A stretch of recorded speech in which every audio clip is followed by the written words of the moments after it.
100 రోజులు కూడా అయిపోతుంది. ఇంకా 6 నెలలు కూడా త్వరలో ఉంది సార్. దీనిపైన ఎలాంటి చర్చ జరగలేదు. 13,000 ఉన్న హోంగార్డులకు 40% పోస్టులు ఇస్తారు. 4,80,000 మంది ఉన్న అభ్యర్థులకు 60% పోస్టులు ఇస్తారంటే ఏ విధంగా ఇస్తారు సార్? 13,000 మంది ఎక్కువైతారా? 4,85,000 మంది ఎక్కువైతారా? దీని గురించి ఒకసారి మీరే ఆలోచించాలి. సామాన్యంగా ఒక డిగ్రీ పీజీ చదివిన నాకే ఈ సమస్య పైన ఇంత అనర్గళమైన అవగాహన ఉన్నప్పుడు మంత్రులుగా అయిన క్యాబినెట్ మినిస్టర్లకు కానీ మంత్రులకు కానీ ఎంపీలకు కానీ దీనిపైన ఎందుకు అంత కనిపించట్లేదు? అంటే మీరు ఎన్నికైనారో మీరు ప్రభుత్వంలో నడిపిస్తున్నారు కాబట్టి ఇంకొక 4 సంవత్సరాలు మీ కళ్ళు కనిపించరా? మిమ్మల్ని ఎక్కించింది కూడా ఈ నిరుద్యోగులం కాదా అని మేము అడుగుతున్నాం. అంటే ఈ 95,000 మంది రేపు మార్చిలో మళ్ళీ ఎమ్మెల్సీ ఎలక్షన్లు ఉన్నాయి. ఆ రోజు కూడా నిరుద్యోగులం మేమే ఓట్లేస్తాము. అది కూడా మీరు గుర్తుంచుకోవాలి. ఆ రోజులో మీకు నోటిఫికేషన్ పూర్తి అయిందంటే మీరు మళ్ళీ మా దగ్గర ప్రజల్లో మా స్టూడెంట్లు మా నిరుద్యోగులు తిరగడానికి అవకాశం ఉంటుంది. లేకపోతే చెప్తున్నాం చొక్కాలు ఇప్పుకొని మరి తిరుగుతాం. ఓటేసి మరి మా ధైర్యాన్ని మేము సమాధానాన్ని ఓటుతో మీకు బుద్ధి చెప్తామని మేము తెలియజేస్తున్నాం. Thank you sir.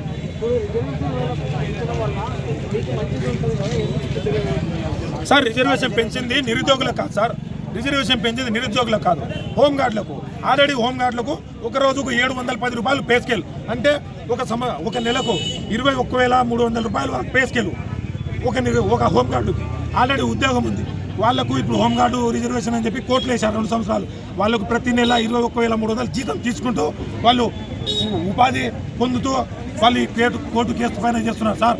అని మేము నిరుద్యోగులము నెలకు 6,000, 8,000, 10,000 ఖర్చు చేస్తూ మేము 2 సంవత్సరాల కాలం వెళ్ళేస్తున్నాం సార్. అదే ఈ 2 సంవత్సరాలు మేము చేసిన ఖర్చు మాకు నిజంగానే వీళ్ళు ఉద్యోగాలు ఏదైనా తెలిసింటే ఆ డబ్బులు తీసుకొని మేము ఏదైనా చిన్న వ్యాపారాలు చేసుకునే సార్. కనీసం బజ్జీల కొట్టో గోబీ నూడిల్స్ సెంటర్లో పెట్టుకొని బతికేవాళ్ళం సార్. అదేనా చేయండి. మీకు కనీసం మీకు విఘ్నత ఉంటే మా గురించి ఒకసారి చూడండి తెలియజేస్తున్నాం సార్. Thank you sir.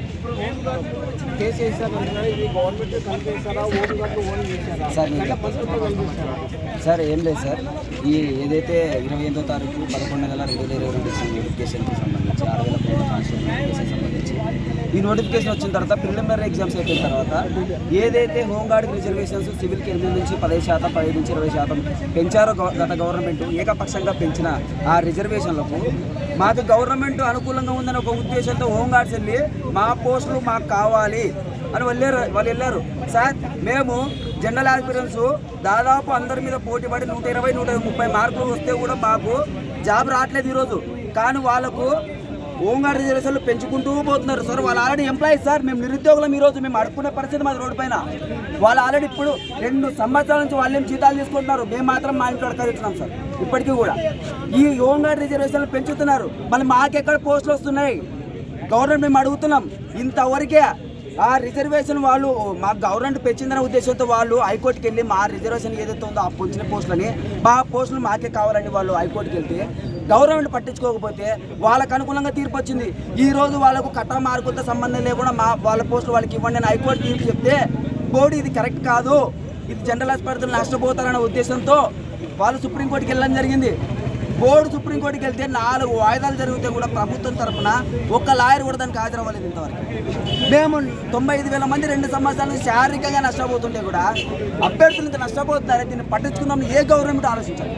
కూటమి ప్రభుత్వమైన అధికారంలోకి వస్తుంది అనుకుంటే లోకేష్ గారు ఏదైతే విజయనగరం సభలో మేము 6 నెలల లోపల దీన్ని భర్తీ చేస్తామని చెప్తే మేమంతా గుడ్డిగా నమ్మి కూటమి ప్రభుత్వాన్ని ఈరోజు ఓటేసాం. మళ్ళీ 6 నెలలు అన్నాడు కదా, ఇప్పటికి 4 నెలలు అవుతుంది. ఈ కోర్టు కేసు క్లియర్ అవ్వకుండా ఈ నోటిఫికేషన్ ఏ విధంగా ముందుకు పోతుంది?